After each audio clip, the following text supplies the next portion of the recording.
ಬುಧರ ಅಷ್ಟಮದಲ್ಲಿರೋದ್ರಿಂದ ವ್ಯಾಪಾರದಲ್ಲಿ ಸಡನ್ ಆಗಿ ಲಾಭ ಬರಕ್ಕೆ ಕೂಡ ಅವಕಾಶ ಇದೆ. ಭಾಗ್ಯಸ್ಥಾನದಲ್ಲಿರ್ತಕ್ಕಂಥ ಶುಕ್ರ ಭಗವಾನರು ಆಲ್ ಆಫ್ ಸಡನ್ ಒಂದು ಗುಡ್ ನ್ಯೂಸ್ ಅನ್ನು ಕೊಡ್ತಾರೆ, ಎಕ್ಸ್ಪೆಷಲಿ ಒಂದು ಸ್ತ್ರೀ ಮುಖಾಂತರ ಜಯವನ್ನು ಕೊಡ್ತಕ್ಕಂಥದ್ದು. ಓಂ ಶ್ರೀ ಗಣೇಶಾಯ ನಮಃ. ಓಂ ಶ್ರೀ ಗುರುಭ್ಯೋ ನಮಃ. ಓಂ ಶ್ರೀ ಸರಸ್ವತೇ ನಮಃ. ಮಾತೃದೇವೋಭವ. ತತ್ವಮಸಿ ಚಾನಲ್ ಪ್ರೇಕ್ಷಕರಿಗೆ ನಿಮ್ಮ ರಾಘವನ್ ವೆಂಕಟರಾಘವನ್ ಮಾಡ್ತಕ್ಕಂಥ ನಮಸ್ಕಾರಗಳು. ಇದು ಉಡುಪಿ ನ್ಯೂಮರಾಲಜಿ ಅಂಡ್ ಅಸ್ಟ್ರಾಲಜಿ ಕಾರ್ಯಕ್ರಮ. ನಿರಂತರವಾಗಿ ನಮ್ಮನ್ನು ಅಭಿಮಾನಿಸ್ತಾ ಇರೋದಕ್ಕೆ ನಿಮ್ಮೆಲ್ಲರಿಗೂ ಮನಪೂರ್ವಕವಾಗಿ ಕೃತಜ್ಞತೆಗಳನ್ನು ತಲುಪಿಸ್ತಾ ಇದ್ದೇವೆ. ಇದು ಮಾಸ ಭವಿಷ್ಯ 2026 ಮಾರ್ಚಲ್ಲಿ ಗುರಹಗಳ ಫಲಾಫಲ ಯಾವ ಥರ ಇದೆ ಒಂದು ಸರ್ತಿ ಕ್ವಿಕ್ಕಾಗಿ ನೋಡ್ಕೊಳ್ಳೋಣ ಬನ್ನಿ. ಮೊದಲನೇದಾಗಿ ಗುರು ಭಗವಾನರು ಮಿಥುನ ರಾಶಿಯಲ್ಲಿ ಸ್ಥಿತರಾಗಿದ್ದರೆ, ಶನಿ ಭಗವಾನರು ಮೀನ ರಾಶಿಯಲ್ಲಿ ಸ್ಥಿತರಾಗಿದ್ದಾರೆ. ಜೊತೆಗೆ ಶುಕ್ರ 2ನೇ ತಾರೀಕಿಂದ ಮಾರ್ಚ್ ತನ್ನ ಉಚ್ಚ ಸ್ಥಾನವಾಗಿರ್ತಕ್ಕಂಥ ಮೀನ ರಾಶಿಯಲ್ಲಿ ಪ್ರಯಾಣ ಮಾಡ್ತಾ ಇದ್ದಾರೆ. ಪ್ಲಸ್ ಇದರ ಜೊತೆಗೆ ರಾಹು ಭಗವಾನರು ಕುಂಭರಾಶಿಯಲ್ಲಿ ಸ್ಥಿತರಾಗಿದ್ದರೆ, ಕುಜ ಕೂಡ ಕುಂಭರಾಶಿಯಲ್ಲಿದ್ದು ಬುಧನ ಒಟ್ಟಿಗೆ ಇದ್ದಾರೆ. ರವಿ ಭಗವಾನರು 14ನೇ ತಾರೀಕು ಮೀನ ರಾಶಿಗೆ ರಾಶಿ ಪರಿವರ್ತನೆಯನ್ನು ಮಾಡ್ತಾ ಇದ್ದಾರೆ. ಉಳಿದಂಗೆ ರಾಹು ಕೇತು ಕುಂಭ ಮತ್ತು ಸಿಂಹ ರಾಶಿಯಲ್ಲಿ ಯಥಾಸ್ಥಿತಿಯಾಗಿದ್ದಾರೆ. ಇದು ಈ ವಾರದ ಗ್ರಹಗಳ ಒಂದು ಚಲನೆ. ನಾವು ಪ್ರತಿಯೊಂದು ರಾಶಿಯನ್ನು ಕೂಲಂಕುಷವಾಗಿ ವಿಚಾರ ಮಾಡಿ ಆ ರಾಶಿಗೆ ಫಲಾಫಲಗಳೇನು ಮತ್ತು ಏನು ಪರಿಷ್ಕಾರಗಳು ಮಾಡಬೇಕು ಅಂತಕ್ಕಂಥ ವಿಚಾರವನ್ನು ನಾವು ನೋಡೋಣ ಬನ್ನಿ. ಮುಂದಿನ ರಾಶಿ ಕರ್ಕಾಟಕ ರಾಶಿ. ಕರ್ಕಾಟಕ ರಾಶಿಯವರಿಗೆ ಈ ತಿಂಗಳು ಕೂಡ ಸಾಧಾರಣ ಫಲಗಳಿದ್ದಾವೆ. ಮುಖ್ಯವಾಗಿ ಗುರು ಭಗವಾನರು ವ್ಯಯಸ್ಥಾನದಲ್ಲಿರೋದ್ರಿಂದ ಅನ್ಎಕ್ಸ್ಪೆಕ್ಟೆಡ್ ಎಕ್ಸ್ಪೆಂಡಿಚರ್ಸು. ಗುರುವು ಅಂದರೆ ವಿದ್ಯೆಗೆ ಸಂಬಂಧಿಸಿರ್ತಕ್ಕಂಥ ಎಕ್ಸ್ಪೆಂಡಿಚರ್ಸು, ಮಕ್ಕಳ ವಿದ್ಯಾಭ್ಯಾಸಕ್ಕಾಗಿ ಎಕ್ಸ್ಪೆಂಡಿಚರ್ಸು, ಮಕ್ಕಳ ವಿದ್ಯಾಭ್ಯಾಸವಾಗಿ ವರಿ. ಧನಸ್ಥಾನದಲ್ಲಿ ಕೇತು ಇರೋದ್ರಿಂದ ಬರಬೇಕಾಗಿರ್ತಕ್ಕಂಥ ಹಣ ಬರದೇ ಇರೋದು, ಕೊಡಬೇಕಾಗಿರೋ ಹಣ ಕೊಡೋಕ್ಕಾಗದೇ ಇರೋದು, ಕುಟುಂಬದಲ್ಲಿ ಸಣ್ಣ ಪುಟ್ಟ ಮನಸ್ತಾಪಗಳು, ಲವರ್ಸ್ಗೆ ಬ್ಯಾಡ್ ನ್ಯೂಸ್, ಏನಾದರೂ ಸಣ್ಣ ಪುಟ್ಟ ಮನಸ್ತಾಪಗಳು ಬಂದು ದೂರ ಆಗ್ತಕ್ಕಂಥದ್ದು. ಸಂಯಮ ಪಾಲಿಸಿದ್ರೆ ಸ್ವಲ್ಪ ಕಾಲ ಜೀವನ ಚೆನ್ನಾಗಿರುತ್ತೆ. ಅಷ್ಟಮದಲ್ಲಿ ಇರ್ತಕ್ಕಂಥ ರಾಹು ನಿಮಗೆ ಧೈರ್ಯ ಕೊಟ್ಟಿದ್ರು ಕೂಡ ಅಪ್ ಆ್ಯಂಡ್ ಡೌನ್ಸೇ ತುಂಬ ಮಾಡ್ತಾ ಇರ್ತಾರೆ. ರಾಹು ಭಗವಾನನ್ನು ಒಳಿಸ್ಕೊಳ್ಳೋದಕ್ಕೆ ಸಾಕಷ್ಟು ನಿಮಗೆ ಉಪಾಯಗಳನ್ನು ಹೇಳಿದ್ದೀನಿ, ಅದನ್ನು ಪರಿಹಾರಗಳನ್ನು ಪಾಲನೆ ಮಾಡಿ. ಬುಧರ ಅಷ್ಟಮದಲ್ಲಿರೋದ್ರಿಂದ ವ್ಯಾಪಾರದಲ್ಲಿ ಸಡನ್ ಆಗಿ ಲಾಭ ಬರೋಕ್ಕೆ ಕೂಡ ಅವಕಾಶ ಇದೆ. ಬಂಧು ಬಳಗ ಬಂದು ಹಬ್ಬ ಹರಿದಿನಗಳಲ್ಲಿ ತುಂಬ ಎಕ್ಸ್ಪೆಂಡಿಚರ್ ಕೂಡ ಕೊಡ್ತಾನೆ. ಸಡನ್ನಾಗಿ ಗೆಸ್ಟ್ ಬಂದ್ಬಿಡ್ತಾರೆ ಮನೆಗೆ, ಅನ್ಎಕ್ಸ್ಪೆಕ್ಟೆಡ್ ಎಕ್ಸ್ಪೆಂಡಿಚರ್ಸ್ ಕೂಡ ಕ್ರಿಯೇಟ್ ಮಾಡ್ತಾ ಇರ್ತಾರೆ. ಕುಜ 8ನೇ ಮನೆಯಲ್ಲಿದ್ದರೆ ರಕ್ತ ಸಂಬಂಧಿಗಳ ಜೊತೆ ಏನಾದರೂ ಜಗಳ ಬರ್ತಕ್ಕಂಥದ್ದು, ಬ್ರದರ್ಸು ಅಥವಾ ಚಿಕ್ಕಪ್ಪ ದೊಡ್ಡಪ್ಪ ಮಕ್ಕಳ ಜೊತೆ ಮನಸ್ತಾಪಗಳು, ಭೂಮಿಗಾಗಿ ಬರ್ತಕ್ಕಂಥದ್ದು, ಭೂಮಿಗಾಗಿ ವ್ಯಾಜ್ಯಗಳು ಬರ್ತಕ್ಕಂಥದ್ದು. ಸೊ ಇದರಿಂದ ಈ ಸಂದರ್ಭಗಳಲ್ಲಿ ಸಾಧ್ಯವಿದ್ದಷ್ಟು ಕೂಡ ಲಿಟಿಗೇಷನ್ ವ್ಯವಹಾರಗಳನ್ನು ನೀವು ಕೈ ಎತ್ಕೊಳ್ಳೋಕೆ ಹೋಗಬಾರ್ದು. ಕುಜರನ್ನು ಹೊಲಿಸ್ಕೋಬೇಕಂದ್ರೆ ಸುಬ್ರಹ್ಮಣ್ಯ ಸ್ವಾಮಿ ಆರಾಧನೆ ಮಾಡಬೇಕು. ನಿಮ್ಗೆ ಅನುಕೂಲ ಆದಾಗ ವೀಕ್ಲಿ ಒನ್ಸ್, ಮಂತ್ಲಿ ಒನ್ಸು ನಾಗರಕಲ್ಲಿಗೆ ಅಭಿಷೇಕ ಮಾಡಿ ಅಥವಾ ಸುಬ್ರಹ್ಮಣ್ಯ ಸ್ವಾಮಿಯನ್ನು ಆರಾಧನೆ ಮಾಡಿ, ಲಕ್ಷ್ಮೀ ನರಸಿಂಹ ಸ್ವಾಮಿಯನ್ನು ಆರಾಧನೆ ಮಾಡಿ ಕುಜರು ಹೊಲಿತಾರೆ. ರಾಹುನ ಹೊಲಿಸ್ಕೋಬೇಕಂದ್ರೆ ವೆರಿ ಈಸಿ. ದುರ್ಗಾದೇವಿನ ಆರಾಧನೆ ಮಾಡಿ, ಆರೆಂಜ್ ಕಲರ್ಸ್ ಯೂಸ್ ಮಾಡಿ, ಕಿಚನಲ್ಲಿ ಕೆಳಗಡೆ ಕೂತ್ಕೊಂಡು ಊಟ ಮಾಡಿ. ಭಾಗ್ಯಸ್ಥಾನದಲ್ಲಿರ್ತಕ್ಕಂಥ ಶುಕ್ರ ಭಗವಾನರು ಆಲ್ ಆಫ್ ಸಡನ್ ಒಂದು ಗುಡ್ ನ್ಯೂಸನ್ನು ಕೊಡ್ತಾರೆ, ಎಕ್ಸ್ಪೆಷಲಿ ಒಂದು ಸ್ತ್ರೀ ಮುಖಾಂತರ ಜಯವನ್ನು ಕೊಡ್ತಕ್ಕಂಥದ್ದು. ಪ್ಲಸ್ ಭಾಗ್ಯಸ್ಥಾನದಲ್ಲಿರ್ತಕ್ಕಂಥ ಸೂರ್ಯ ಭಗವಾನರು ತಂದೆ ವ್ಯವಹಾರಗಳಲ್ಲಿ, ಎಕ್ಸ್ಪೆಷಲಿ ಆರ್ಟ್ ರಿಲೇಟೆಡ್ ಫೀಲ್ಡಲ್ಲಿರ್ತಕ್ಕಂಥವ್ರಿಗೆ, ಏನಾದರೂ ಸೌಂದರ್ಯ ವರ್ಧಕಗಳು, ಬಟ್ಟೆ, ಜ್ಯುವೆಲ್ಸು ಇಂಥ ವಿಭಾಗದಲ್ಲಿ ಕೆಲಸ ಮಾಡೋವ್ರಿಗೂ ಕೂಡ ಅಥವಾ ವ್ಯಾಪಾರ ವ್ಯವಹಾರಗಳು ಮಾಡೋರು ಕೂಡ ಜಯ ಕೊಡ್ತಕ್ಕಂಥದ್ದು. ಸೂರ್ಯ ಮತ್ತು ಶನಿ ಒಟ್ಟಿಗೆ ಇದ್ದರೆ ತಂದೆ ಮತ್ತು ಮಗನಲ್ಲಿ ಸಣ್ಣ ಪುಟ್ಟ ಮನಸ್ತಾಪಗಳು ಬರುತ್ತೆ, ಚಿಕ್ಕದಿರುತ್ತೆ, ಆದರೆ ಆ ಕ್ಷಣಕ್ಕೆ ರಿಯಾಕ್ಟ್ ಮಾಡೋದ್ರಿಂದ ಅದು ದೊಡ್ಡದಾಗತ್ತೆ, ಪರ್ಮನೆಂಟ್ ಆಗಿ ಕೂಡ ಮನಸ್ತಾಪಗಳು ಬರೋಕ್ಕೆ ಚಾನ್ಸ್ ಇರುತ್ತೆ. ಅದರಿಂದ ಈ ಸಂದರ್ಭದಲ್ಲಿ ರಿಯಾಕ್ಟ್ ಮಾಡೋಕ್ಕೆ ಹೋಗಬಾರ್ದು. ತಂದೆ ಏನಾದರೂ ಹೇಳಿದ್ರೆ ಆಯ್ತು ಹೋಗಪ್ಪ ಅನ್ಬೇಕು, ಇಲ್ಲ ಒಂದು ವೇಳೆ ಮಗ ಏನೋ ಅಂದ್ರೆ ಆ ಕ್ಷಣಕ್ಕೆ ಸೀರಿಯಸ್ ಆಗಿ ತೊಗೋಬಾರ್ದು.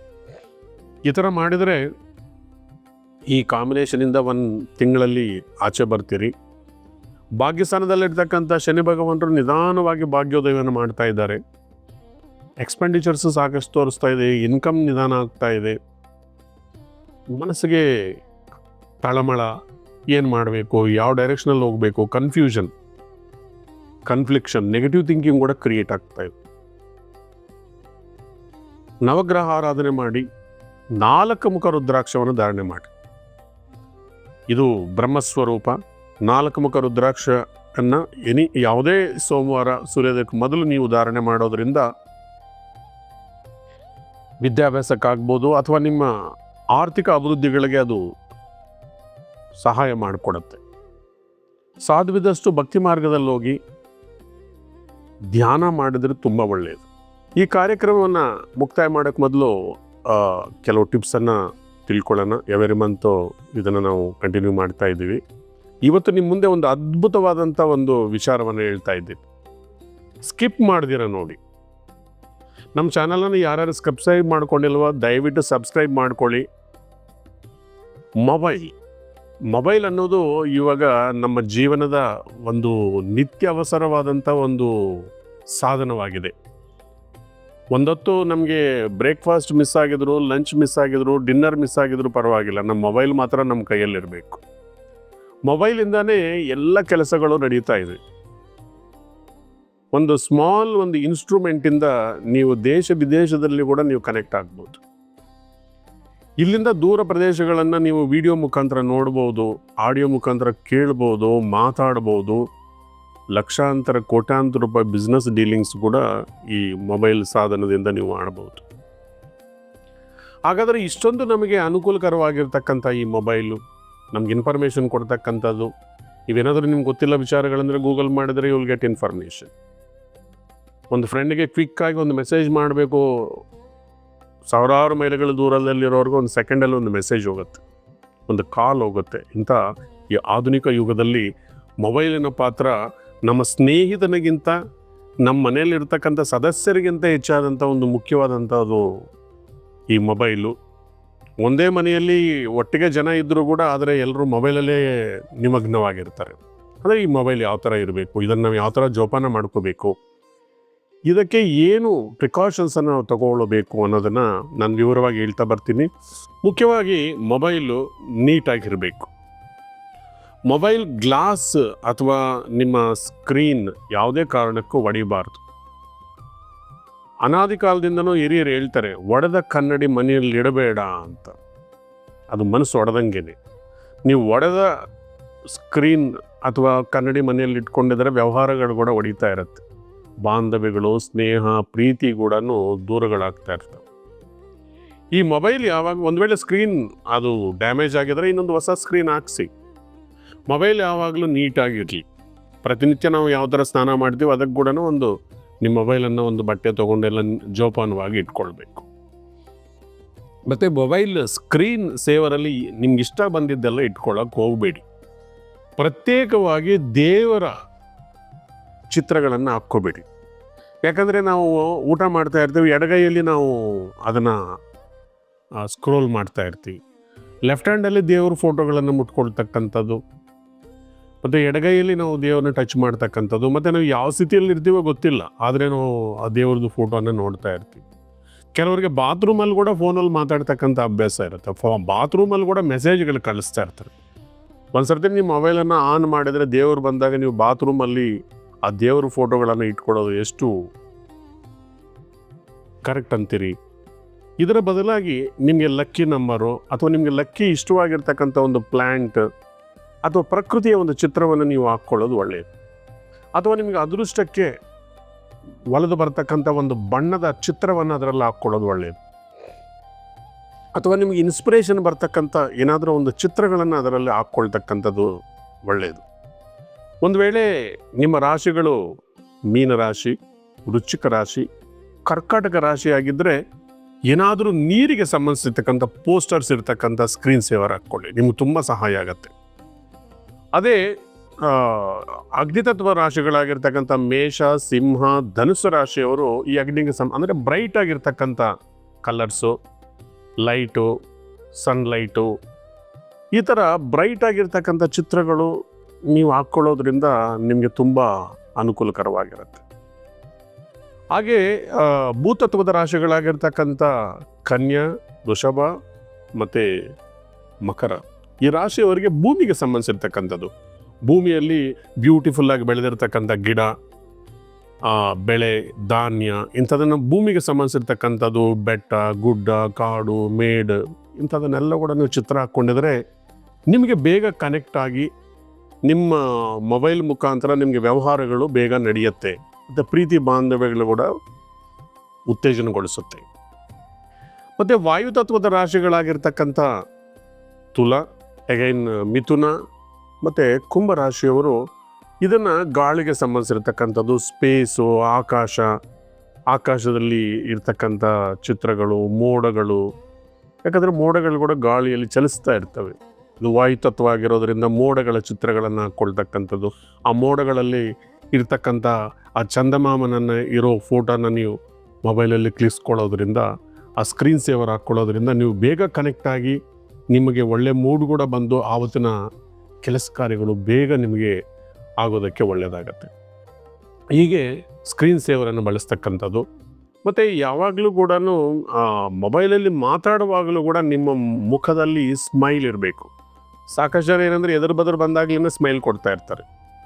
ಆದರೆ ನಿಮ್ಮ ಬಾಂಧವ್ಯಗಳನ್ನು ಕನೆಕ್ಟ್ ಮಾಡ್ತಾ ಇರೋದ್ರಿಂದ, ಹಾರ್ಟ್ ಟು ಹಾರ್ಟ್ ಕನೆಕ್ಷನ್ಸು, ಮನಸ್ಸಿನಿಂದ ಮನಸ್ಸಿಗೆ ಕನೆಕ್ಷನ್ ಕೊಡೋದಾಗಿರೋದ್ರಿಂದ, ಫೋನಲ್ಲಿ ಮಾತಾಡುವಾಗಲೂ ಕೂಡ ನೀವು ಸ್ಮೈಲ್ ಕೊಡೋದ್ರಿಂದ ಅದು ಎದುರುಗಡೆ ವ್ಯಕ್ತಿಗೆ ಆ ಭಾವನೆಗಳು ಕೂಡ ಆ ತರಂಗಗಳ ಮುಖಾಂತರ ಹೋಗುತ್ತೆ. ಯಾವಾಗಲೂ ಕೂಡ ಮೊಬೈಲನ್ನು ಉಪಯೋಗಿಸ್ಕೊಳ್ಳುವಾಗ ನಿಮಗೆ ದಿನನಿತ್ಯದ ವ್ಯವಹಾರಗಳಿಗೆ ಹೊರತಾಗಿ ಬೇರೆ ನಿಮಗೆ ಹಾನಿ ಆಗ್ತಕ್ಕಂಥ ಮೆಸೇಜ್ಗಳನ್ನು ಕಳಿಸೋದು ಅಥವಾ ಬೇಡದೇ ಇರತಕ್ಕಂಥ ನೀವು ನೋಡೋದ್ರಿಂದ ಕೂಡ ನಿಮ್ಮ ಮೇಲೆ ನೆಗೆಟಿವ್ ಇಂಪ್ಯಾಕ್ಟನ್ನು ಮಾಡುತ್ತೆ. ಯಾಕಂದರೆ ಪದೇ ಪದೇ ನಾವು ಆ ನೆಗೆಟಿವ್ ಚಿತ್ರಗಳನ್ನು ನೋಡೋದ್ರಿಂದನೋ ಅಥವಾ ನಾವು ಬೇಡದೇ ಇರೋದನ್ನು ಕಾಲಹರಣ ಮಾಡೋದರಿಂದ ನಮ್ಮ ಮೇಲೆ ಅದೇ ರೀತಿಯಾದಂಥ ಒಂದು ಪರಿಣಾಮ ಬೀರಿ ನಮಗೆ ನೆಗೆಟಿವ್ ರಿಸಲ್ಟ್ಸ್ ಕೂಡ ಬರೋದಕ್ಕೆ ಸಾಧ್ಯ ಆಗುತ್ತೆ. ಯಾವಾಗಲೂ ಕೂಡ ಮೊಬೈಲಲ್ಲಿ ಮಾತಾಡುವಾಗ ಶಿಸ್ತುಬದ್ಧವಾಗಿ ಮಾತಾಡ್ತಕ್ಕಂಥದ್ದು, ಗೌರವವಾಗಿ ಮಾತಾಡ್ತಕ್ಕಂಥದ್ದು, ಇನ್ನೊಬ್ಬರ ಮನಸ್ಸಿಗೆ ಟಚ್ ಆಗೋ ಥರ ಮಾತಾಡೋದು, ಆ ಒಂದು ಕಲೆಗಳನ್ನು ಕೂಡ ನೀವು ಪ್ರಾಕ್ಟೀಸ್ ಮಾಡ್ಕೊಳ್ಳಿ. ನಿಮ್ಮ ಮೊಬೈಲನ್ನು ಸಾಧ್ಯವಿದಷ್ಟು ಒಡೆದಿರ್ತಕ್ಕಂಥ ಮೊಬೈಲ್ಗಳನ್ನು ಯೂಸ್ ಮಾಡಬೇಡಿ. ಬೇಡದೇ ಇರೋರು ಮೆಸೇಜ್ಗಳನ್ನು ಕಳಿಸೋದು, ಇದರಿಂದ ಕೂಡ ನಿಮಗೆ ನೆಗೆಟಿವ್ ಇಂಪ್ಯಾಕ್ಟ್ ಆಗುತ್ತೆ. ನೀವು ಯಾರಿಗೋ ಒಂದು ಪೋಸ್ಟ್ ಹಾಕ್ತೀರಿ, ನೆಗೆಟಿವ್ ಪೋಸ್ಟ್, 1000 ಜನ ಬೈಕೊಳ್ತಾರೆ, ಇವನೇನು ತಲೆ ಇದೆಯಲ್ಲೋ, ಇವನು ಯಾಕೆ ಈ ಥರ ಮಾಡ್ತಾ ಇದ್ದಾನೆ ಅಂತ, ಅದೆಲ್ಲ ಕೂಡ ನೆಗೆಟಿವ್ ಬರುತ್ತೆ. ಒಂದು ವೇಳೆ ನೀವು ಪಾಸಿಟಿವ್ ಮೆಸೇಜ್ ಕೊಟ್ಟು ನಿಮ್ಮ ಶತ್ರುಗಳು ಆ ಥರ ಬೈಕೊಂಡಿದ್ರೆ ಅದ್ರ ಮೇಲೆ ನಿಮಗೇನೂ ಆಗೋದಿಲ್ಲ. ಆದರೆ ನಾವು ಇನ್ನೊಬ್ಬರನ್ನು ದಿಕ್ಕು ತಪ್ಪಿಸ್ತಕ್ಕಂಥ ಮೆಸೇಜಸ್ ಕೊಡ್ತಕ್ಕಂಥದ್ದು, ಅದನ್ನು ದುರ್ಬಳಕೆ ಮಾಡಿಕೊಳ್ಳೋದು ಕೂಡ ಮಾಡೋದರಿಂದ ನಾವು ರಾಹುವಿನ ಪ್ರಭಾವಕ್ಕೆ ಒಳಗಾಗ್ತೀವಿ. ನಾವು ಬಾತ್ರೂಮಲ್ಲಿ ಮೊಬೈಲ್ ಯೂಸ್ ಮಾಡೋದ್ರಿಂದ ರಾಹುವಿನ ನೆಗೆಟಿವ್ ಅನ್ನೋದು ನಮ್ಮ ಮೇಲೆ ಪರಿಣಾಮ ಬೀರುತ್ತೆ. ಸೊ ಅದರಿಂದ ಮತ್ತು ಆ ತರಂಗಗಳು ಕೂಡ ಪದೇ ಪದೇ ನಾವು ಹತ್ರದಲ್ಲಿ ಇಟ್ಕೊಳ್ಳೋದು ಮತ್ತು ಪಾಕೆಟಲ್ಲಿ ಇಟ್ಕೊಳ್ಳೋದ್ರಿಂದ ಕೂಡ ಆ ತರಂಗಗಳಿಂದ ನಮ್ಮ ಬಾಡಿಯಲ್ಲಿ ಬ್ಲಡ್ ವೇರಿಯೇಷನ್ಸ್ ನಡೀತಾ ಇರುತ್ತೆ. ಸಾಧ್ಯವಿದ್ದಷ್ಟು ಕೂಡ ಮೊಬೈಲನ್ನು ಮಲ್ಕೊಳ್ಳುವಾಗ ದೂರದಲ್ಲಿಟ್ಟು ಮಲ್ಕೊಳ್ಳೋದು, ಈ ಥರ ಕೆಲವು ಶಿಸ್ತುಗಳನ್ನು ನೀವು ಕಲ್ತ್ಕೊಂಡಿದ್ರೆ ಒಳ್ಳೆಯದು. ಇನ್ನೂ ಸಾಕಷ್ಟು ಇನ್ಫಾರ್ಮೇಷನ್ಸ್ಗೆ ನೀವು ಗೂಗಲ್ ಮಾಡಿದರೆ ಸಾಕಷ್ಟು ಇನ್ಫಾರ್ಮೇಷನ್ಸ್ ಸಿಗತ್ತೆ ನಿಮಗೆ. ನಿರಂತರವಾಗಿ ನಮ್ಮ ಚಾನಲನ್ನು ವೀಕ್ಷಣೆ ಮಾಡ್ತಾ ಇರಿ. ಯಾರ್ಯಾರು ಸಬ್ಸ್ಕ್ರೈಬ್ ಮಾಡ್ಕೊಂಡಿಲ್ವೋ ದಯವಿಟ್ಟು ಸಬ್ಸ್ಕ್ರೈಬ್ ಮಾಡಿಕೊಳ್ಳಿ. ನಮ್ಮ ಕಾರ್ಯಕ್ರಮವನ್ನು ಯಶಸ್ವಿಯಾಗಿ ನೀವು ಸಪೋರ್ಟ್ ಮಾಡ್ತಾ ಇರೋದಕ್ಕೆ ಮತ್ತು ನಡೀತಾ ಇರೋದಕ್ಕೆ ನಮ್ಮ ಚಾನಲ್ಗೆ ನಿಮ್ಮೆಲ್ಲರಿಗೂ ಹೃದಯಪೂರ್ವಕ ಧನ್ಯವಾದಗಳು.